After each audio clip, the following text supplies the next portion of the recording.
I am Brother Cornell West. This is Chris Hedges. I'm Rosa Clemente. Hey, what's up? This is Chuck D, Public Enemy, Prophets of Rage. And this is Newsbeat. Well, what do you know? Ladies and gentlemen, friends, neighbors, supporters, and haters, it is This Week in Social Justice. Because we're live, nobody's tuned in yet, and so I'm introducing to nobody, unless you're listening on the podcast feed. This is not the simulcast. What is this? If we take a recording of a video production, and then you're hearing the audio version of it, what is that called? You're the tech guy, man. Yeah, I don't know. I would come to with all these problems. Well, listen, what you're watching, if you're watching the replay, you should know that term. That's a possibility. This is This Week in Social Justice, presented by the Newsbeat podcast. My name is Manny Faces, and I am the co-producer, the audio editor, and the host of the Newsbeat podcast. But collectively, we are the hosts of This Week in Social Justice. I'm joined, as always, by the managing editor of both of those properties, Mr. Rashid Mian, and the editor-in-chief of both of those properties, Mr. Christopher Towarski. Gentlemen, good evening. What up, what up? Happy Cinco de Mayo. Happy Cinco de Mayo. I am stereotypically drinking a margarita, but I have a pass. Salute, my friend. Salute, mi amigo. However, I have a pass. Oh, there you go, Chris. Get it in there. Toast it up. You got the brown stuff. Now, I have a pass. My Albanian Stein. Because if you follow us on the social medias at US Newsbeat, either on Twitter or on Facebook or on Twitch, even US Newsbeat, you will see that we said today specifically that there's a required listening. It's an episode of Newsbeat that we released today that you're required to listen to before you're allowed to drink and partake in any Cinco de Mayo celebrations. Now, we are wholeheartedly in favor of celebrating Cinco de Mayo. However, we need you to know what it is that we're celebrating. Now, we'll talk a little bit more about that later in this episode. And if you know our podcast, maybe you listened already, you already got a taste of it. So I'm okay. I feel confident that I can drink a margarita respectfully and authentically. We'll see. So you're not even saying that viewers had to do the homework. You're basically talking about everybody, the entire country. Absolutely. It is required. Yeah, it's required. We're working on making it sort of, you know how you need a vaccine passport? We're going to have a Newsbeat Cinco de Mayo passport. I think it's only fair. So that being said, we'll talk about that. We'll circle back to that, and we will let you know a little bit more about the whole Cinco de Mayo thing, Newsbeat style. Let me remind viewers that we are a podcast, as well as this live stream video shenanigans that go on every Wednesday live, 8 p.m. Eastern. You can find us at Newsbeat, 2 words, 1 love, wherever you find podcasts, including Spotify, Apple Podcasts, Stitcher, Google Podcasts, Joe's Podcast Shack, the guy who sells DVDs, to the barbershop. CD DVDs? Yeah, he also has our podcast. You get 2 for $5, 3 for $10. So you can find us there. That's more than we're charging. I know. That's really crazy. Don't get cut. Well, bootleggers, man. That's how it goes. So please do that. We also have our new installment of our podcast, not only the full deep dive social justice investigations, basically, are these documentaries that we put together that mix hard-hitting social justice journalism with music and very often original lyrical contributions from brilliant hip-hop artists. It's like Democracy Now! And Black Thought had a podcast baby. It's what we do is amazing. It's award-winning. We're geniuses, and it sounds great.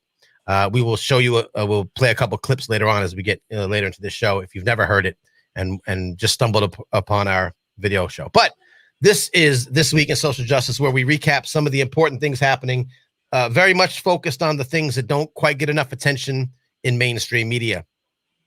So we'll be talking about that today. In fact, we have a guest later this episode in the second half of the show. You guys, someone want to introduce what we're going to have on this great episode?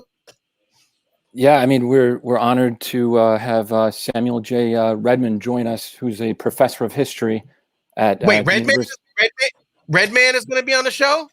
Yeah, he's going to be performing. Yeah, he's going to be performing at the end. He's going to be talking about bones. He's going to be. Samuel J. Oh, never mind. Go ahead. Please continue. I just want to tell the audience let them know that we don't rehearse these little comedy skits here. But go ahead. Yeah, Professor Redman's going to be joining us. He's a professor of history at the University of Massachusetts Amherst. He has 2 books out. He's an expert on the stolen collections of bones and other human remains that are hoarded within the U.S. Museum system, private collections, medical institutes, and the vast majority of these come from enslaved folk, indigenous peoples, African Americans, the poor. I mean, he's going to break that all down for us. But just in context, it's important we had him because we're also going to discuss a little bit about the May 13th, 1985 bombing of a house of activists in Philadelphia. And among those killed, there were 11 people killed in that. 5 were children.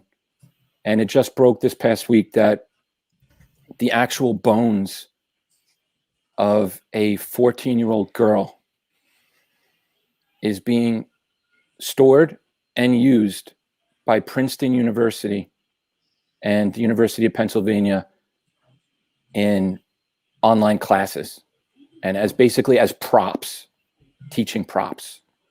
So that just broke this week. So we're going to talk a little bit about that in our next segment. But yeah, Samuel J. Redman going to come and break down that this is not a one-off, I guess is what's happening here. This is sort of a thing. And I didn't know it was a thing. And as very often, we talk about things on this show, a lot of people don't know that it's a thing. Please leave comments and wave at us and say nice things about us in the comments section of wherever you're watching us, whether it be YouTube or Twitch or the other place, Facebook.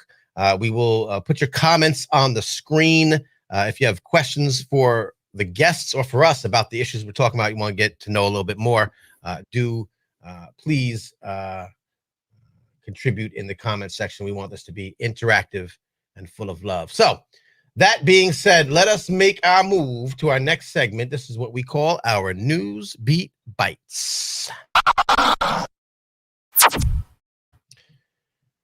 So I'll go first. And I'm just juggling a little bit here. My News Beat Bite. I found this today, just really interestingly enough.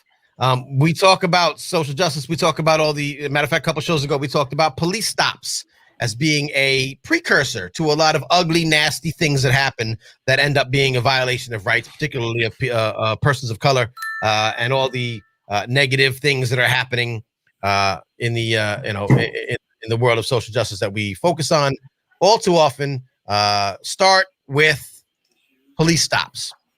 Mm-hmm. And we know how tense those moments can be for anybody, but particularly, obviously, for our friends and neighbors and brethren and sisterin communities of color. So I noticed this today that there's apparently, if you have an iPhone, there's a thing called shortcuts. I actually have a Trapple. I have a Trap iPhone that I use just for Clubhouse.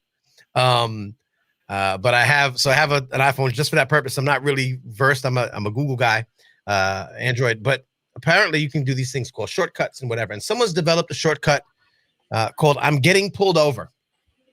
And what it does is you activate the shortcut. It'll turn on your do not disturb. It'll send your location to designated contacts, and it'll start recording video.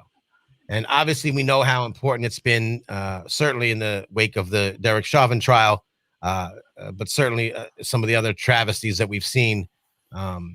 As much as we don't want them played and replayed in the media ad nauseum, how triggering that could be, how damaging that could be to the psyche of Americans, particularly Americans facing these injustices, It is important that these things are documented for any chance of legal, of any kind of justice on a legal sense. So I thought this was fascinating. It sort of reminds me of Cop Watch, the organization out here in New York City that teaches folks how to record police interactions, teaches you about your rights to do so, teaches you about best practices. There's a couple of apps that we've seen activists use, right? That like will automatically upload to the cloud in case your phone gets taken. Rashad, you know what I'm talking about?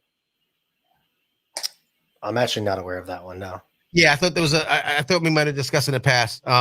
Anyway, there's apps that can help with this sort of thing, and I think this Do Not Disturb Siri app shortcut is the same thing. So I don't know exactly where you can get it. This was on businessinsider.com, but I know that you can find it. It was created by Arizona resident Robert Peterson. He created his own third-party shortcut, initially known as Police, and now known as I'm Getting Pulled Over. I think it's brilliant. I think it's a great way to kind of, I'm a hip hop guy, so I like to remix technology, and I think it's a great application. So check out Siri's I'm Getting Pulled Over shortcut. It'll turn on your Do Not Disturb. It'll give your location to designated contacts, and it'll automatically start recording video. I thought it was brilliant, and that was my news bite for the day. Thought it'd be interesting. Yeah, that's amazing. I mean, wow. you mentioned a couple episodes ago the original police report that came out of the George Floyd killing, and obviously we would have never known this happened without video, right? So I think the original report said he died of like a medical emergency with police, right? So bold-faced lies. Yeah. They completely lied on the report, and then the video came out, and they were like, "Oh, right. What we meant to say is we killed him. My bad. Let's maybe just redo that." Shouts to the police falsifying records. It happens. Shouts to my man Coleman, my brother. Anyway, let's go on. Who's next on the news bite tip? I think I'm gonna hit it. Right on. We're skipping around this time. All right. So this is a story that I sort of been following after Joe Biden was inaugurated, because I think it's something that people were passionate about when Trump was elected, because of his sort of animus toward Muslims and banning them from coming into the country. So that created this whole sort of refugee crisis in America. We saw what happened at the airports when they immediately banned people from coming to the country, people who are basically on planes on the way here. So on the campaign, Biden had said he was going to increase the number of refugees coming to the United States. And that was it was basically just like the status quo prior to Trump, because Trump lowered it to historic lows. I think the number of people who were allowed to come to the country was 15,000, which is minuscule when you think about all the refugees that are out there. And so Biden came to office and people were optimistic. And he sent his staff, including the Secretary of State, to Congress and told them that he was going to increase it. And that was last month. And then a few weeks later, they changed their minds and said, you know what, we're going to keep it at Trump levels. And I'm sure some people may have heard of it, but to me, it was sort of exasperating. I couldn't believe that a Democratic president would say we're going to keep refugee admissions to Trump levels. 15,000 is like there's probably 15,000 within like 5 square blocks of me or something. It's insane when you're thinking about refugees, right? Right. So this week it finally came out that after an uproar, bipartisan, but also a lot of people on the progressive end of the spectrum were outraged. So Biden is increasing it to 62,000 for this fiscal year, and then he's going to increase it again. So that's huge news, and it's significant because, like I said, of these were people. There was hundreds of planes that were people had plane tickets ready to come here, and suddenly they were grounded by Biden. And then the explanation coming out of the White House was, we can't do it. Everybody is busy with managing the southern border. But that wasn't really true either, because those two things are separate. These people had already been vetted, and vetting for refugee status is extremely stringent. It's hard to get here because of all the layers you have to go through. So people had gone through this process. Thousands of people had gone through this process, approved and everything, had plane tickets, and were literally grounded. It wasn't the chaos that we saw at JFK and other airports during the Muslim ban, but it was significant. And I just want people to think about these things, because obviously we got a lot going on. And I think coronavirus and the vaccine rollout has dominated most things. And obviously we had the Derek Chauvin trial.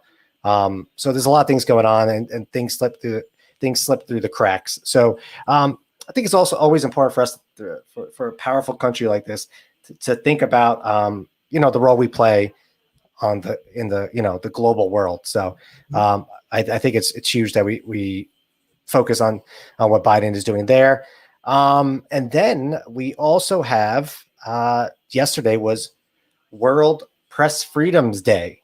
So this is something that if you guys have followed Newsbeat, we're passionate about. We've done several episodes on attacks on free press in this country, especially under the former president Barack Obama, his successor Donald Trump, and Joe Biden hasn't yet had his turn to sort of continue that onslaught. Trample on the rights of the press.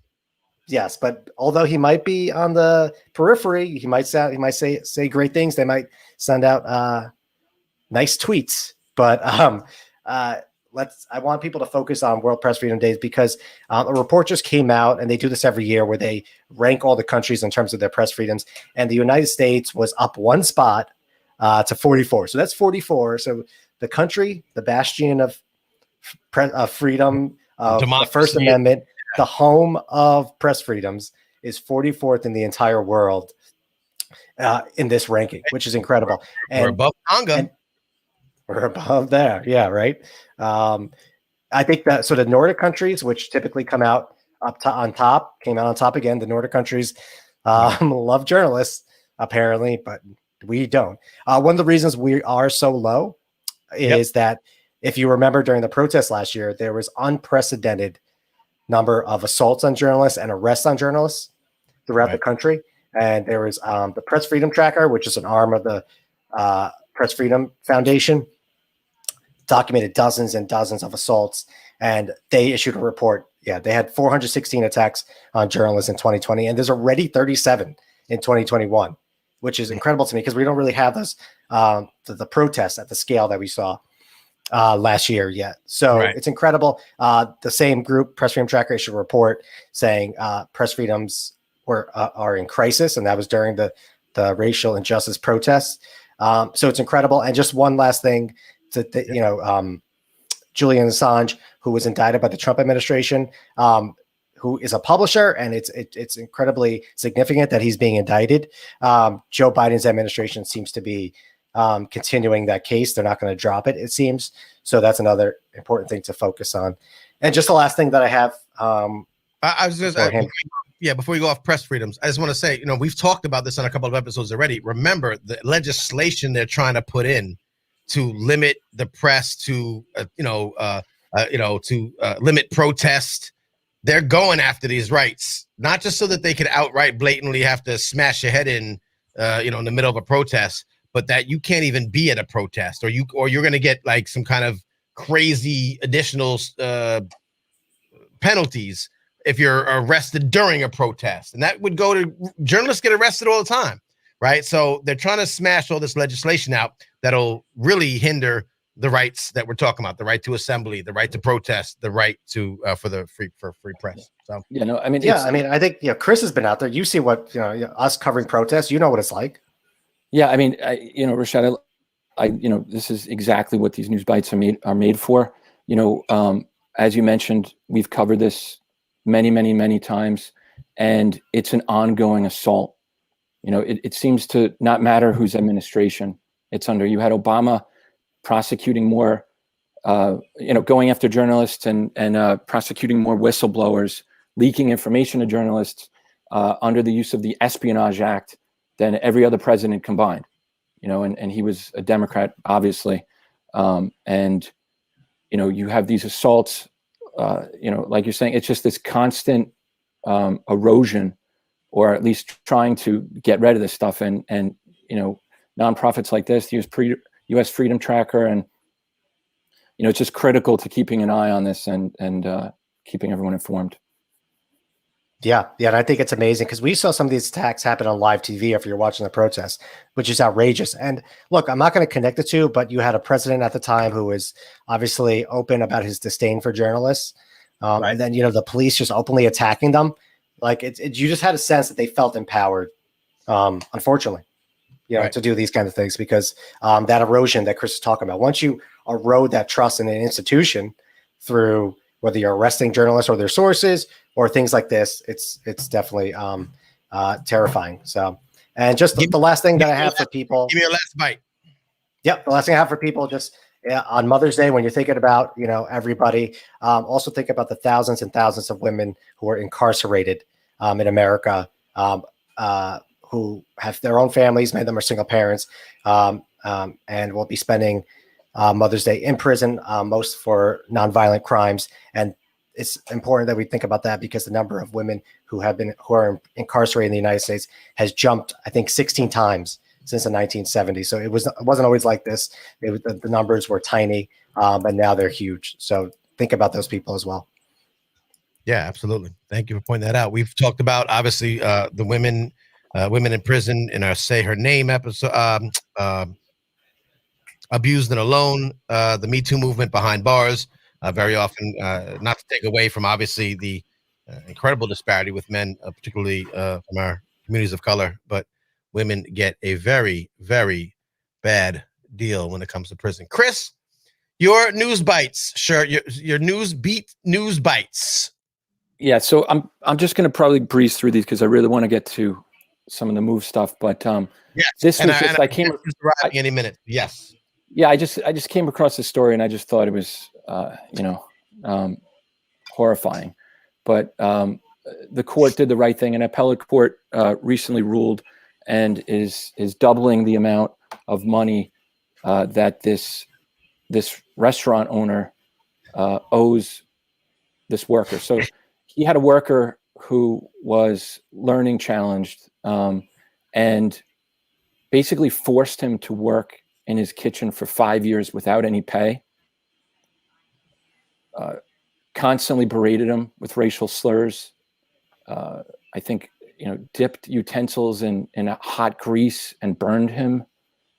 And, this guy was afraid for his life. I mean, it's just like, you see that black man enslaved, and it just, I don't know. I was about to say, like, in 2021, this is an actual headline. This is not The Onion. Hashtag not The Onion. Like, this is a real headline in 2021. It's absurd. And it just speaks to.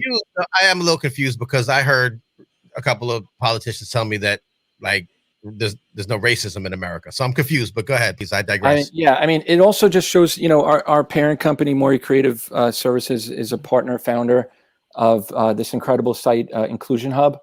And right. We ask everyone check it out, but it's basically a massive resource database to shine a light on ways that we can increase accessibility and inclusion for disabled folks. And in this story here, you had a learning disabled person who was basically brutalized for 5 years. I mean, what do we? And he's serving 10 years in prison for this. It says it's serving 10 years in prison and now double restitution. I'm not quite sure where the money's going to come from, but hopefully it's justice monetarily and otherwise. Yeah. And just real quick, the second little bit is the Frieze Art Fair. It's an annual art fair in New York. It's a big deal. And this year they're having a massive tribute to this professor at Harvard,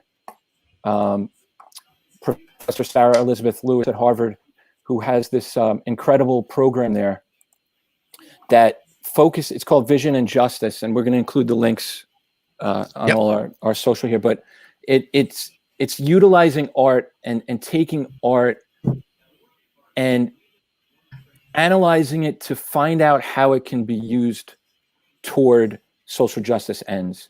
That's just one of the things that it is. But it's just this power of art to change people's perspective on things and use it as a force for good.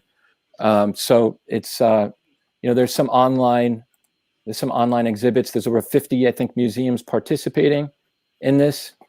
And the last thing I wanted to do was just a quick update on that terrifying robot dog that we saw deployed. Oh, the robot dog. Yes. We covered that a couple weeks ago. The NYPD had set this thing loose. They were using it in different housing projects. I got to hear the quote. I got to hear the lady. I got to hear it.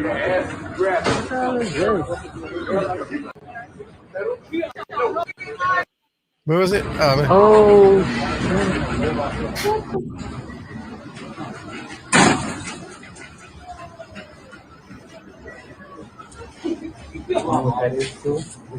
that's R2D2. That's R2D2, y'all. I mean, you see that thing coming into your housing, into your apartment building, and the update is that they killed it. They put the dog down. They put the robot dog down, and as we spoke, it's just the thing was, I think, $90,000. I think we said 75 at the time. I think it turns out it's like $92,000. Over militarization of the police. They use it, and they're only testing it on Black and brown communities. It's so there was a lot of backlash, and they say they pulled it. Right. But all right. Well, thank you for that. We will get into the next topic, and then guest. Once again, our esteemed guest is waiting in the wings. We're gonna set that up in 1 second. Thank you for the News Bytes. Those were our. I gotta do it. News Bytes. Now, I want to real quick. We do want to say that because we want to remind people who are watching us and viewing us that don't know about the podcast. We do just want to drop right quick. When you talk about the infusion of art for social justice, we do that, and we do that with hip hop. That's kind of our thing. So you might say, why does this thing say a splash of hip hop when we talk about what we do? And you'll want to know that this is an excerpt from a full episode of Newsbeat, the real granddaddy of all our episodes, format wise. This is what we do. This is the Newsbeat podcast. This is This Week in Social Justice, but this is also what we do. So if you're watching, please do consider following us on the podcast tip, because we do bring social justice issues to light in a very compelling and unique and award-winning way. This is our current full-length episode, although we have a new episode that's posted just today. We'll talk about that later. It has something to do with this. But for now, please just give a sample. Let us give you a sample of the Newsbeat podcast, what we do. This is our current episode called Justice Severed. Plead guilty or else. Plead guilty or else, which looks at the scourge of forcing guilty pleas among people, again, primarily young people of color, even when they might be innocent, but forcing these guilty pleas so that the entire criminal justice system, A, operates like it's designed to, and B, doesn't crumble. Because if everyone went to trial, it'd be chaos. This is a sample from our episode. Check it out, y'all. So plea bargaining is very much now the norm. It's the way things are done. It's the bread and butter of the criminal justice system. Lawyer in my ear like Diddy, take that.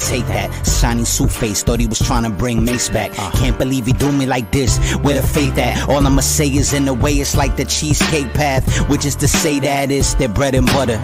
Criminal justice system doesn't function unless adults and young kids get pressured and rushed into this disgusting conundrum, unjust, but it's harder now, thinking that we have a right to trial. They like to smile, say you think about your wife and child. While systemic, if you fight it, get a harsher sentence. Shark infested, every outcome break apart defendants. Carcinogenic, that's exactly how it was intended. Tried to fight it, but the Supreme Court upheld it. Hold them content, the whole thing is a mockery.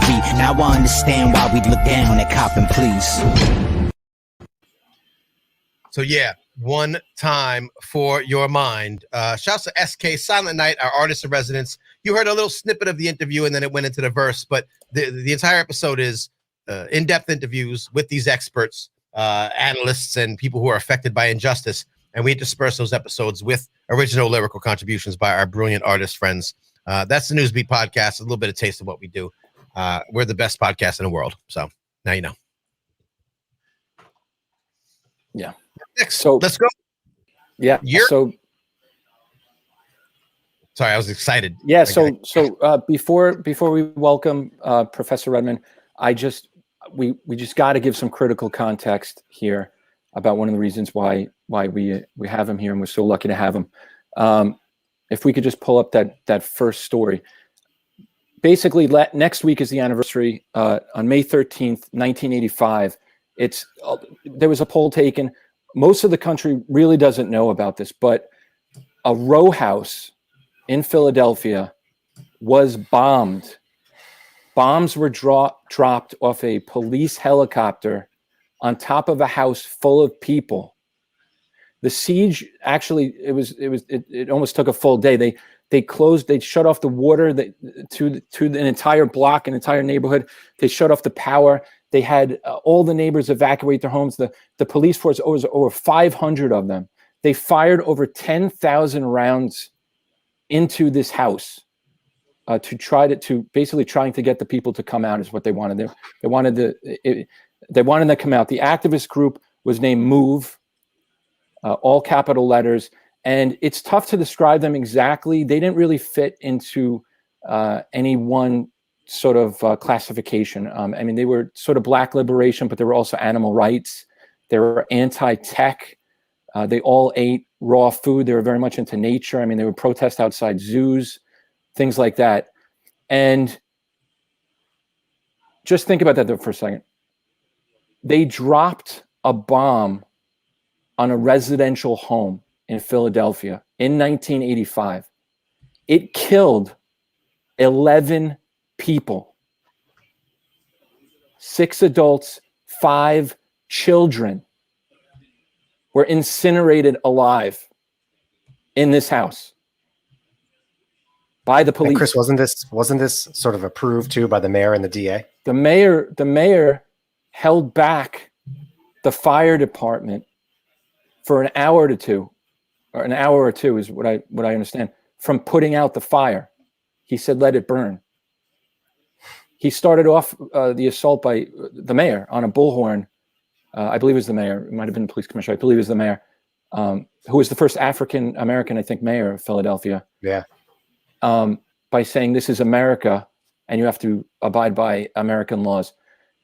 So as horrific as this is, and the fire raged, and it destroyed, as Manny, you just showed, over 60 homes.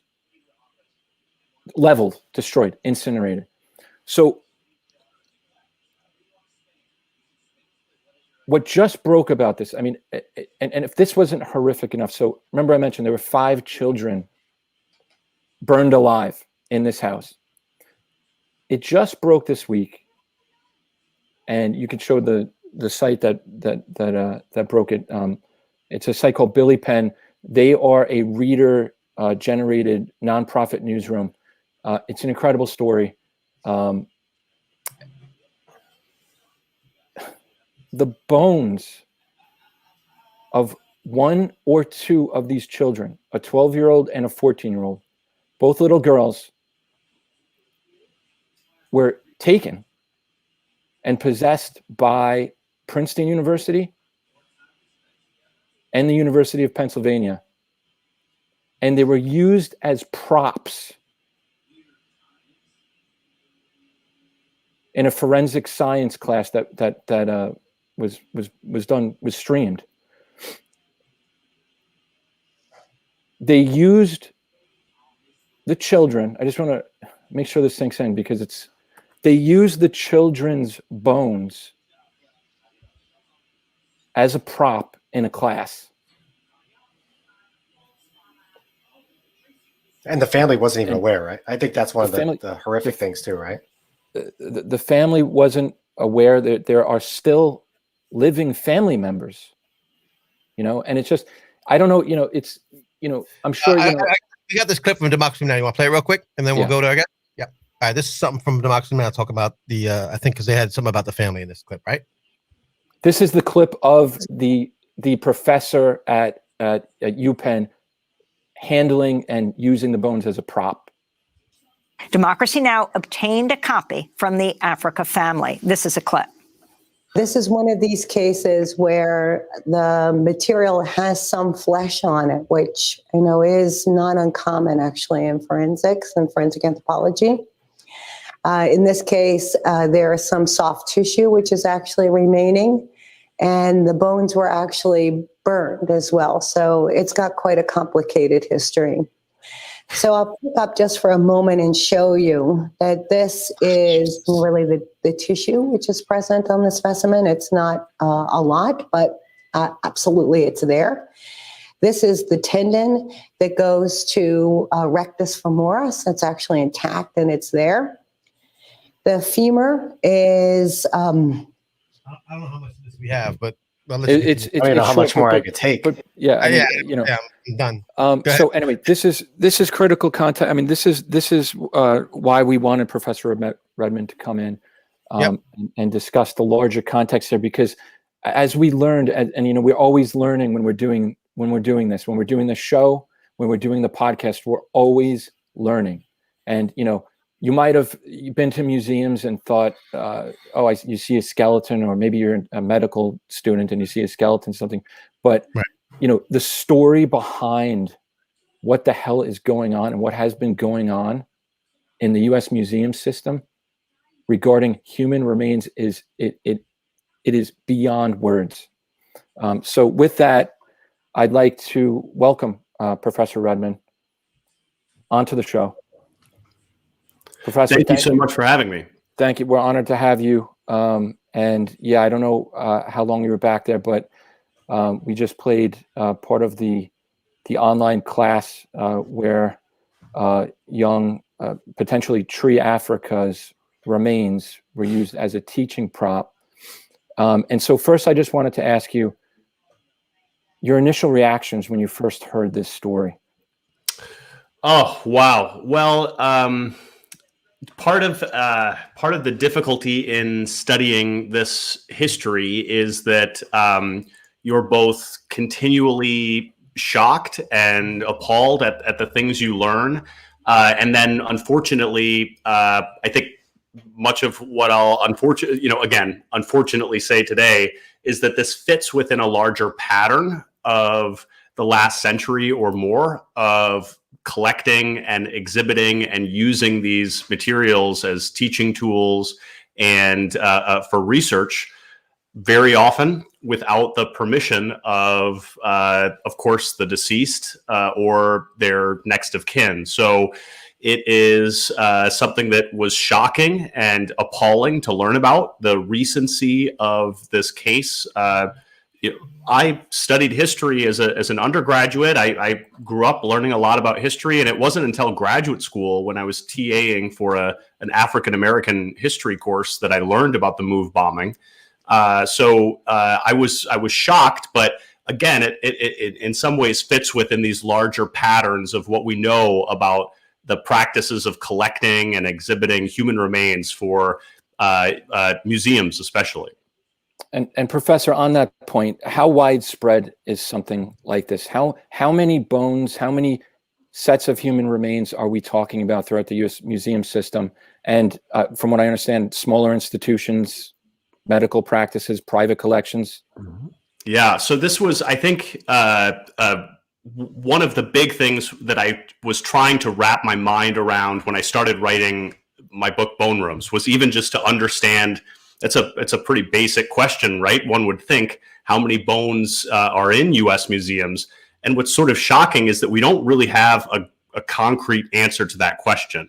One answer we do have is geared around a 1990 law that was passed called the Native American Graves Protection and Repatriation Act, or NAGPRA. And between 1990 and about 1995, give or take a few years, museums were at least compelled to count the number of Native American remains they had and try to at least say on some level who they thought that these remains belonged to. So we know this is a shocking number, but we know there are at least 500,000, 500,000 Native American remains in museums across the United States. Again, what I think Bone Rooms does that, this is such a big, vast story that there are a number of people who have written about this, but it was a story that, in my view, wasn't fully told. And one of the stories that not a lot of people, I thought, had really talked about and thought about in much depth were the number of African-American remains that were in museums, going back all the way, dating back to the period of enslavement, where the taking of remains would have been part of a brutal system of chattel slavery. But then also during the Reconstruction era and well into the 20th century, Black remains were exploited. They say to never read the YouTube comments, which is usually a good piece of advice. But you played a piece of, I was recently appeared on Democracy Now! And one of the YouTube comments was, we need to keep our eye on the ball and focus on this MOVE case from 1985.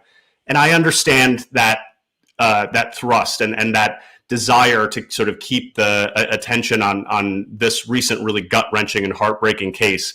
But I think what I'm supposed to do as a historian is remind people that the reason why these remains ended up there, and often what would happen is after a cold case file was concluded, or maybe a construction site or the Army Corps of Engineers would discover remains, they would end up in museums. And we need to talk and think about the fate of these remains, not just when people discover that they are there because of an online course, but we need to have a more robust national conversation about what even is in museum bone rooms, the place of African American remains in that story, and what should be done with them. And Professor, so we also know about the Morton Crania collection at UPenn. We know that it features the stolen skulls of hundreds of African Americans, poor and enslaved people. So can you talk a little bit about how this collection sort of exemplifies so-called racial science or scientific racism, a phrase that's used in the title of your book, and eugenics, once purporting to demonstrate the inferiority of Black and Brown and Indigenous folks? And what? So can you talk about that? And just can you tell us who Samuel Morton is? Sure. So Samuel George Morton was a collector, sort of a proto-scientist. He's sometimes been called a pseudoscientist. Because he used a lot of the language and principles and ideas, or at least the veneer of science, to present wrong-headed conclusions about the nature of, simply stated, the size and shape of our skull, and the relationship of the size of our skull to things like not just intelligence, but also personality characteristics like ingenuity and creativity and things of that nature. So he's sort of a bridge in some ways between this older form of phrenology, where they really thought the bumps in your skull sort of suggested different things about you. And then later you get, sort of the rise of eugenics.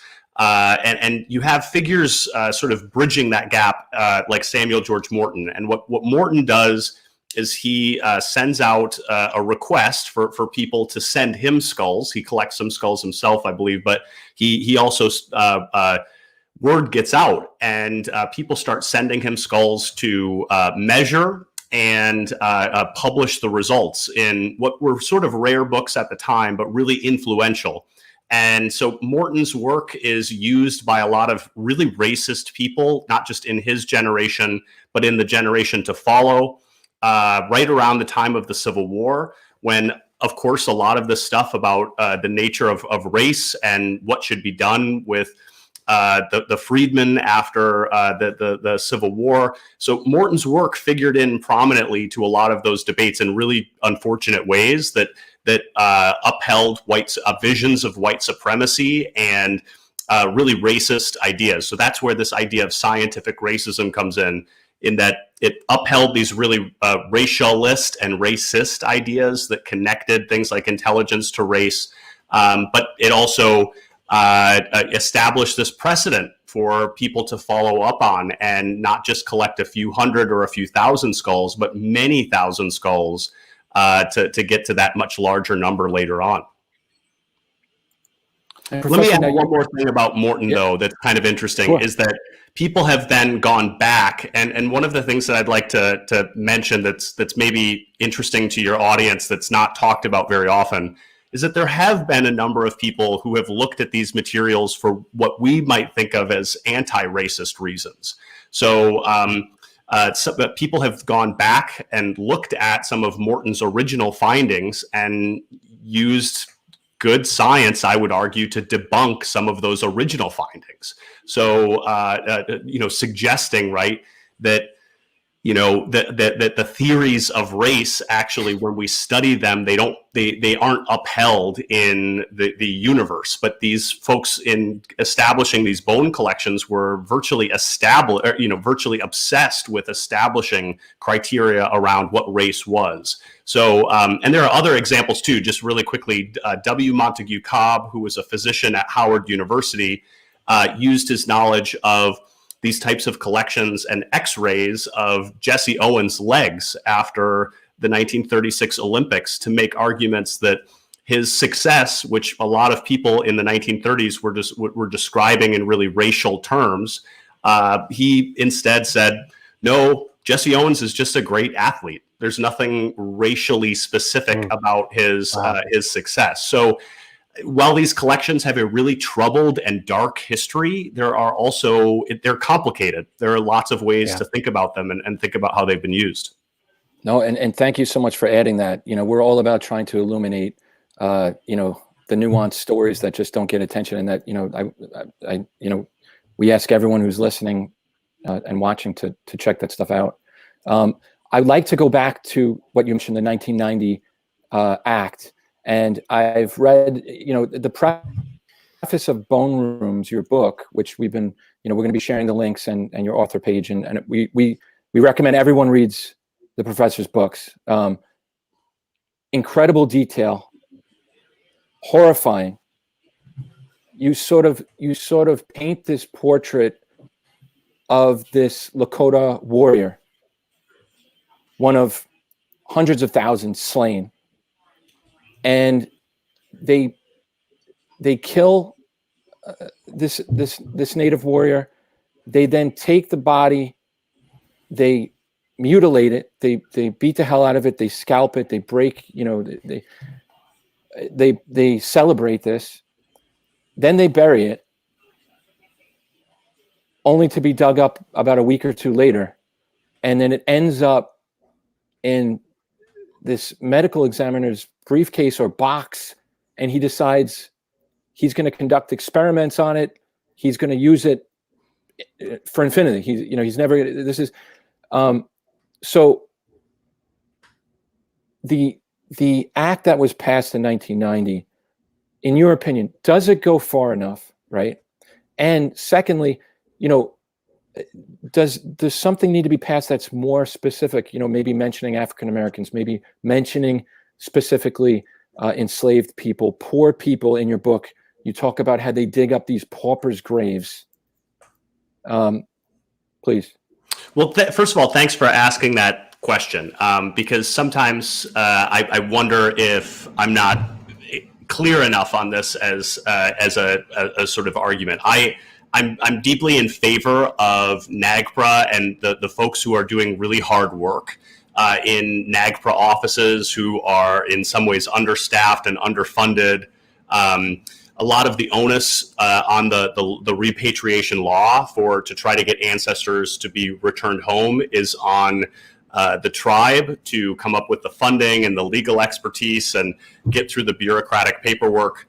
So in spirit, I do think that there should be a larger law that addresses African American remains and the remains of others who have been exploited in this way. But I think NAGPRA offers this pretty imperfect model, and we maybe need to think bigger and larger and maybe have a more sweeping response to this as a problem. So I've seen some folks who I think are very well-meaning in this debate call for a NAGPRA for Black American remains. And again, in spirit, I support that. But I think we've also learned a tremendous amount in the last 30 to 35 years. And Native tribes in particular have taught us a huge amount about how to work within this law. So just for one quick example of that, there are tribes in Michigan, I think maybe a group of 5 or 6 different upper Midwestern communities that have come up with like a guide, a free PDF handbook of how to work within the law, how to go through these various steps. And now tribal nations from across the country can utilize that. And they say up front in the top of the document, we don't agree on everything. We don't have the same religious and spiritual practices, but we all agree that these ancestors should be brought home and returned to the ground. So on that sort of fundamental starting point, they're able to move forward. So I think if there is a sort of an analogous law that were to be passed, my best advice would be to turn to the African-American community leaders, scientists, and scholars who are already well-versed with this as a topic for leadership.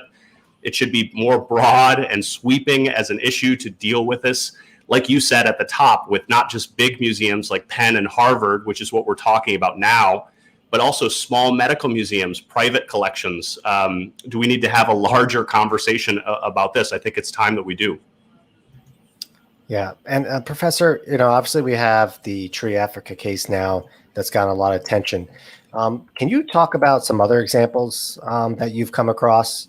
Obviously of people whose remains are being sort of researched and tested or whatever they're doing to them. And can you also just talk about potentially how common it is for the families, potential still living members of the family, to not even know that they're that these human remains are in possession of somebody else? Wow, these are great, really interesting questions. One thing to say that I think is kind of interesting is that probably some people are aware of the idea that when you go to a museum, when you see a beetle on display at a museum, it usually means there are 9 other or 10 other beetles that the museum has behind the scenes on display. With human remains, what is sort of the situation that has been historically and is true today is that museums are hesitant to display these things.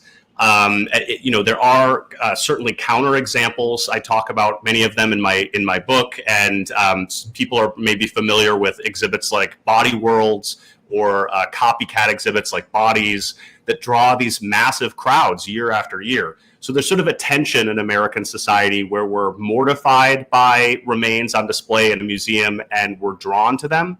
So firstly, many people just don't know that these are there. For one thing. And a huge part of what's happened since 1990 is just putting these puzzle pieces back together. Communities in Australia, in Canada, and across the United States are looking to rectify the situation, at least begin to rectify it by finding museums, collections where they've been dispersed. But there's certainly, I've talked about how there's a structural racism aspect of this. It's connected to colonialism, military and westward expansion. There's also a level of randomness to this. People would be building a road in sort of a country road, and they would discover a grave. And you asked for specific examples, like one that comes to mind early in my writing of this project. A medical doctor, I believe a U.S. Army medical doctor who's stationed at a fort in the South, comes across a woman who was quite young, I think, in her late 30s, an African-American woman. And I believe this would have been like 1868. So this has been in my mind recently because a lot of our conversations around these remains are around people who encountered, slavery, who were potentially enslaved. And this is sort of an interesting example to me because if she died in a farm field just a few years after the Civil War, she probably in a state like Mississippi, my guess is she spent most of her life as an enslaved person.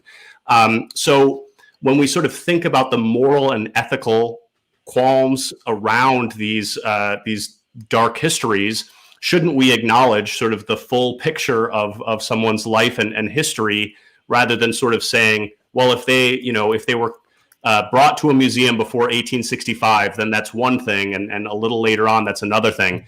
And this exploitation really continued in many respects. We think of the Tuskegee experiments and Henrietta Lacks and the way her biological data was utilized for many years. So this is in some real meaningful way part of this larger story about medicine and anthropology and science. And it's really time to have an honest conversation about this. And I love that. It fits perfectly into my next question, which is, in your expert opinion, solutions, right? So UPenn, I think right after George Floyd sort of, shut down things. They moved some of the skulls that were stolen. They put up this I was going to say heartfelt, but they put up an apology. You had Harvard come out, I think in January, and state that they're going to have a board put together and they're going to try to figure out what to do. And they're going to, in my opinion, total opinion, obviously the first step is you need to return the bones. You need to bury the bones. You need to give them back if you can track down, and they should do everything in their power to track down ancestors or family members now. I mean, with DNA testing that they have now and all this stuff, they should expend any expense to get that done. Is an apology enough, Professor, in your opinion, and what needs to be done? Well, no, an apology is not enough. I do think that as someone who's studied the last century or more of this as an issue, it is pretty remarkable to see these public statements coming out. And I know I recognize and understand why there's a great degree of skepticism. But I at least, and everything that I hear from my, many friends and colleagues in the museum world is that, there's a generational shift in thinking about these issues. And there are also a lot of progressive people who are working from within museums. It's also the case that a lot of this has only really been compelled by the students and other protesters in Philadelphia, in the Princeton area and elsewhere, who are raising their voices at a really crucial moment and responding to this in a way that is an honest reflection of their reaction to the history and the reality here. But I don't think it's enough. I think we need to have a broader conversation about what all this means. The whole goal in my writing this book was to try to expand this as a conversation, that we understand this sort of thinking, like maybe there are a few archaeologists that went and collected remains, and maybe it's the story of Native American remains and only that. This is this global project to try to understand race and human history in ways that define who we are and who we think we are today. And it's a problem that we don't often think of, in part because so many of those remains are behind the scenes. So it's awful to me that it's such a shocking moment that and such an awful scenario that has compelled this conversation. But I am heartened by the idea that it's forced the hands of some institutions to finally do something in response to this tragic story.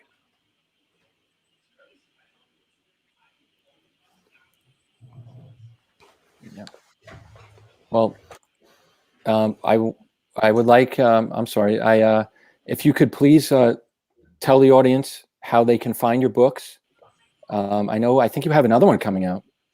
Yeah, I have been chasing around a toddler during the quarantine time, but it's also been a busy writing time. My book, Bone Rooms: From Scientific Racism to Human Prehistory in Museums, is available now wherever good books are sold, but it's with Harvard University Press. My next book is also with Harvard University Press, called Prophets and Ghosts: The Story of Salvage Anthropology. That tells this larger story of collecting not just remains, but also languages, music and songs, objects of all kinds, photographs, and many other things. The following spring, I'll have another book coming out called The Museum in Crisis with NYU Press. So I'm really looking forward to bringing those stories to the world, and really grateful for the time to speak to these stories today. Well, absolutely incredible work. And obviously, as I mentioned before you came on, we learn about these things as we prepare for these shows and do these podcasts. And it's a blessing that we learned about your book.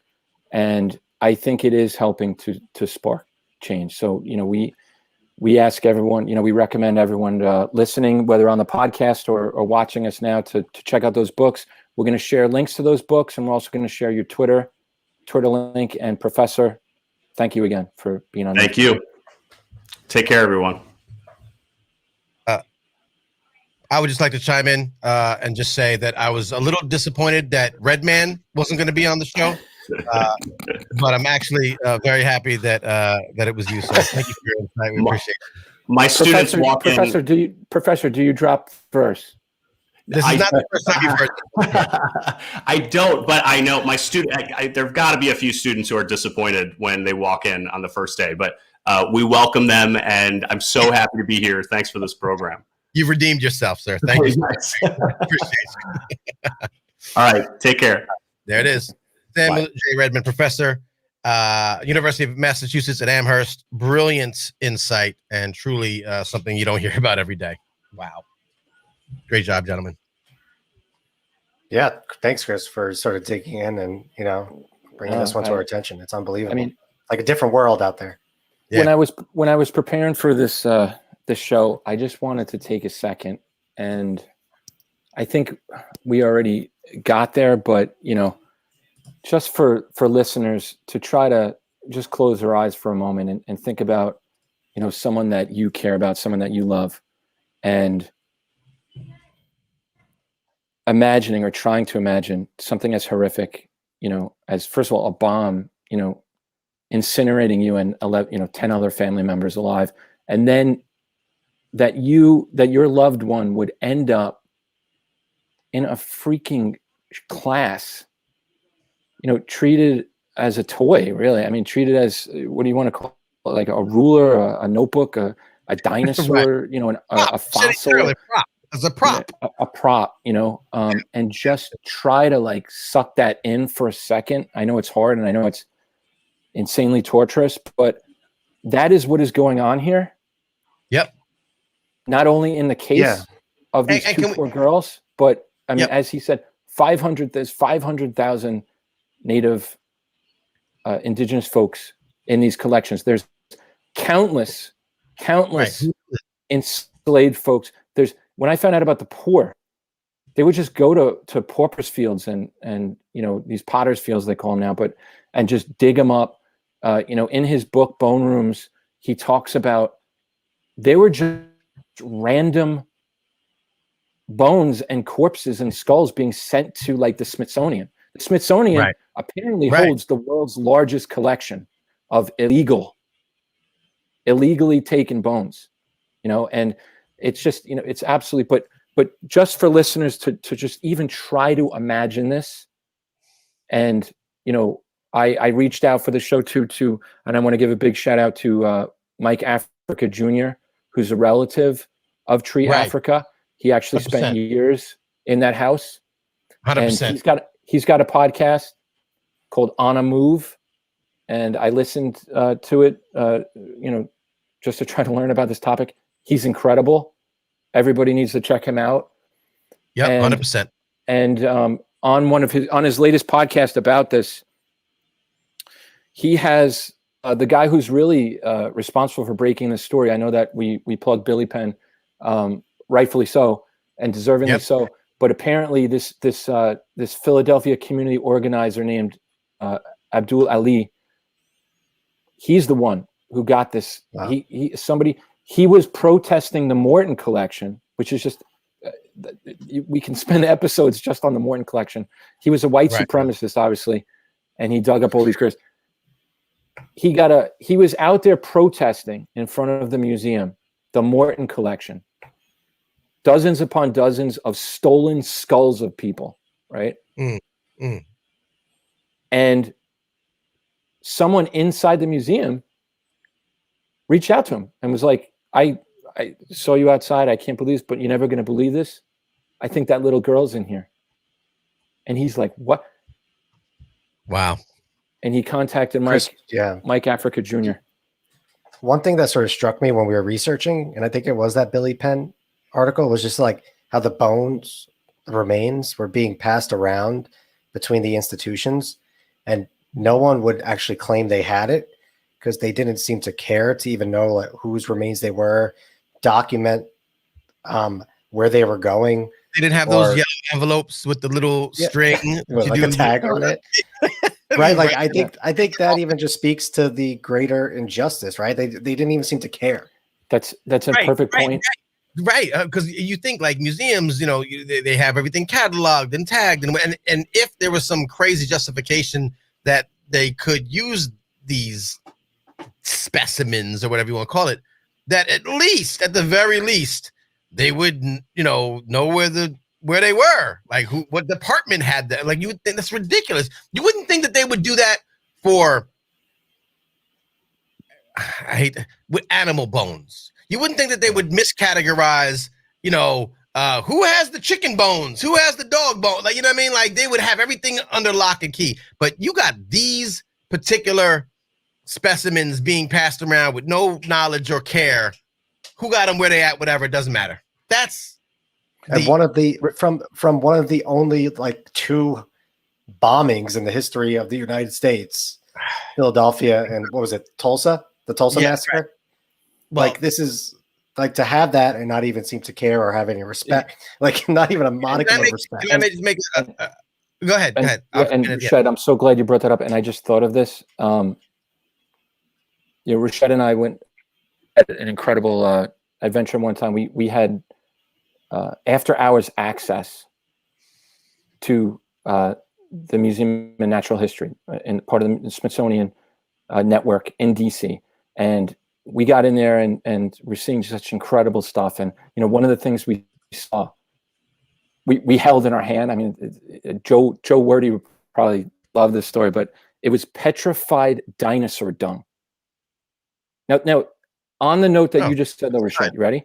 That was in more secure and better stored than this this African-American young child. They kept it in a box. Apparently, they kept it in a box. It wasn't even in climate, controlled room or anything like that. Passed around, like you said. So, and it speaks to also just, we cover a lot of issues about the atrocities against African-American bodies when they're living. This is after death. Right. They can't even give this poor little girl, the respect. I mean, it's why you keep going. And the infuriating thing is that I think you could probably keep going with the story, because I think, Chris, you probably read this, but I think there was another researcher who was trying to discredit the fact that those remains actually belong to the African girl. Yeah, it became a sort of hiding behind the desk thing, which I think it still sort of is. I know. I tried to stay up on top of the most recent stuff, but UPenn is saying, oh, they don't have it. Princeton has it. Princeton says, we don't know where it is. We don't know what you're talking about. Oh, that was somebody who didn't work here anymore.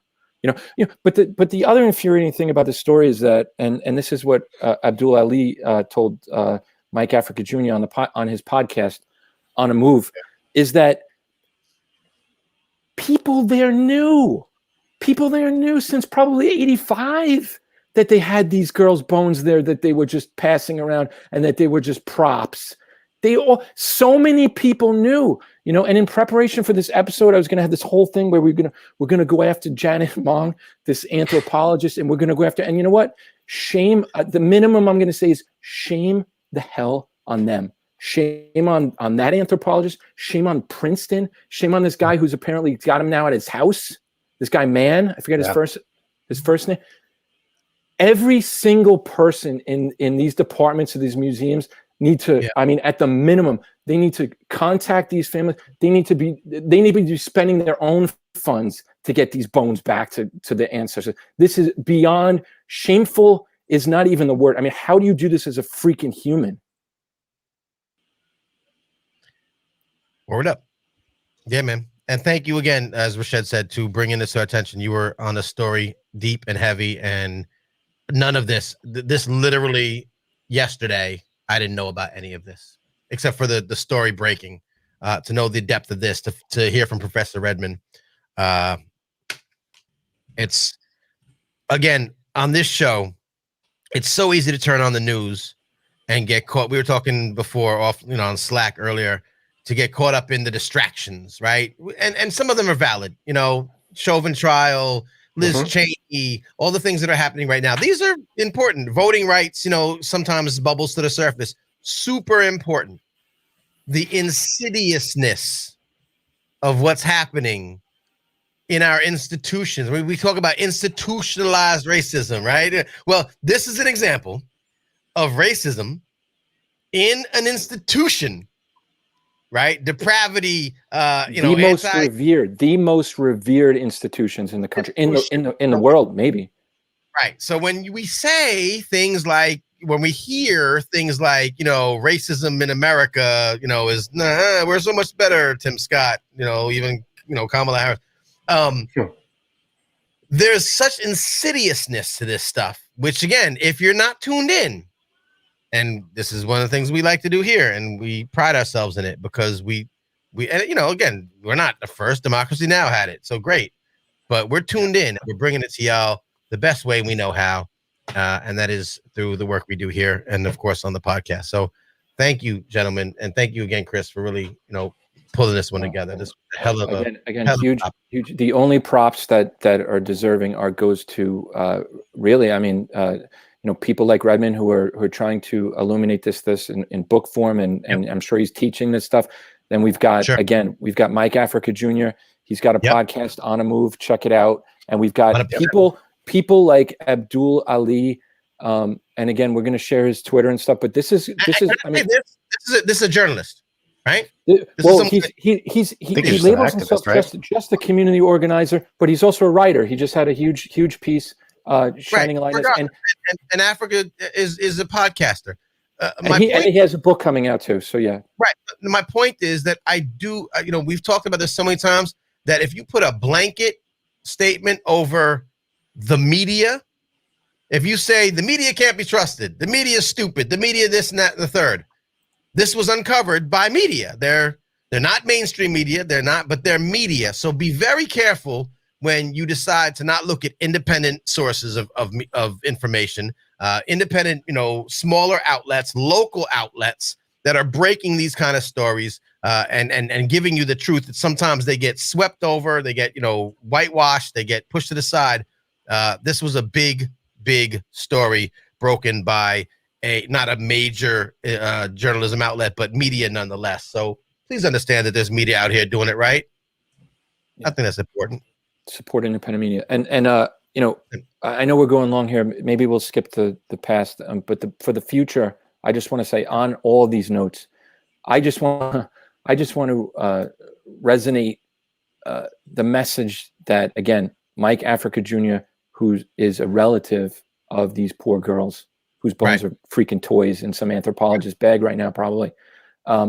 And what he begs is just to keep the pressure on, Yes. And obviously, and I know you guys too, just so blessed we have this outlet, but to keep the pressure on, these professors and these institutions, these board members, these donors, you think about it, people paid a hell of a lot of money, I'm sure, to attend that online course.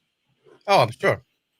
Right. And I'm sure that department of that museum, the museum itself, donors and fundraisers and how much money gets brought into the philanthropy into these things too, right? I'm sure it's beyond anything. Imagine. No figure we could come up with. Yeah. So just if I could add really something for the future aspect that Chris just said, sure. I think next week, I could be wrong. We could double check this, but I think the city is actually not commemorating, but I think they are remembering the bombing in a way. And I think there are going to be some local events. Okay. Yeah. So great call. Certainly, so certainly if you're in Philly and you want to make your voice heard, I'm sure there's an opportunity to do that. You don't have to be in Philly, I'm sure. Because May 13th is the anniversary. Yeah. Okay. So I would just, check those things out, right to these people, demand these people, accountability. 100%. It's incredible. Hashtag, I saw a hashtag being used, return the remains. Yes. Bury the bones, admit the truth. Yeah. And we made up that last one, but that's what needs to be. That's what needs to be done. Hashtag admit the truth. It seems like it covers it all. It's official now. Yeah. All right. There it is. We appreciate the Chris filibuster. We love it. We're here for it. We'll back you up. We love you. Thank you for that. All right, that's about it. This has been This Week in Social Justice. I do want to plug one more thing before we get out of Dodge. This, of course, is an extension of the Newsbeat podcast. So if you're watching us on the video or on the replay, we are live with this show. I don't know. We gave you 15 tidbits of social justice news that if you turned on MSNBC, CNN, even Democracy Now!, if you turned on PBS, if you turned on BBC, you might not have heard of half of these things today. The news bites, the main talk. We didn't even get into some of the stuff with voting rights continuing to being under assault. We're following all of that very closely, and we'll probably talk about it more next week. But do follow us This Week in Social Justice on our Facebook, on our YouTube, on our Twitch. But the Newsbeat podcast, if you can't catch us on the video tip, make sure you subscribe to the podcast. You can get us on Spotify, so you don't have to be a big podcast head and have a podcast app and a podcast book bag and a podcast bumper sticker. You could just have Spotify. You probably have Spotify. So find us on there. It's Newsbeat, 2 words, 1 love. And find us on Apple Podcasts if you have one of those apples. Don't forget the Siri shortcut. I'm being pulled over, which is important, and you can find out more about that. Subscribe to us. Subscribe. We're spreading the love. We're going to leave you with this. As I believe we are sipping on some beverages, I am sipping on a margarita. It is Cinco de Mayo, the 5th of May. And it is a celebration for a lot of people, probably a little bit subdued because of pandemic and this whole thing that we've been going through. But we decided at Newsbeat that we like to celebrate Cinco de Mayo. We like to drink our margaritas and have some La Cerveza Más Fina. But we also know kind of the history of Cinco de Mayo, and we think it's important that people do as well. So our current episode, if you have not heard it, is called Cinco de Mayo, what you didn't learn in school. And it's the newest of our, we flipped it a little bit. We did something new. We did a thing. I hope you enjoy it. Let's hear a clip before we head out for the night. This is Cinco de Mayo, what you didn't learn in school. A little clip from the news crew. To celebrate Cinco de Mayo is to recall a bloody and traumatic time in history, but also one in which small victories, as with the Battle of Puebla, would galvanize burgeoning Latino communities in California and elsewhere. As David E. Hayes Bautista writes in his book El Cinco de Mayo, An American Tradition, quote, "The stakes could not have been higher. Both the United States and Mexico were fighting to survive as nations." Now, by the time we're done, I think we'll all agree that there's nothing wrong about celebrating Cinco de Mayo, but it's critical that we understand its roots and the combined role all these events played in shaping Latinx life in the U.S. for decades. Unless we want more people like Mike Huckabee, who once tweeted, quote, "For Cinco de Mayo, I will drink an entire jar of hot salsa and watch old Speedy Gonzalez cartoons and speak Spanish all day. Happy Cinco de Mayo." You, sir, are an idiot and definitely not funny. So, let's talk about the spark that ignited Cinco de Mayo and why the holiday still resonates 160 years later. Find that on your podcast feeds. Cinco de Mayo, which you didn't learn in school. We break it down in only the way that we can. Check our links for it. Tell your friends to tell some friends. Check our socials, US Newsbeat. I can feel very confident in celebrating Cinco de Mayo. I think we all should, actually. Everyone in America. It's an American holiday, although albeit unofficial. There's a lot to celebrate in what happened, but it's really who we're celebrating that needs to be the focus. And it is not Mexican Independence Day, as I learned repeatedly. Come on, you already knew that. Which I did, but which most people kind of think it is. And it's not a bad thing. It's just something that you probably weren't taught in school. So we're bringing it to you, and I think we did it pretty well. So please do check it out. I didn't know all the details, as I never do, as we never do, as we research these things to bring it to you, the people, our friends, neighbors, supporters, and haters of Newsbeat and This Week in Social Justice. Other than that, it's time to watch the Knicks. We got to go.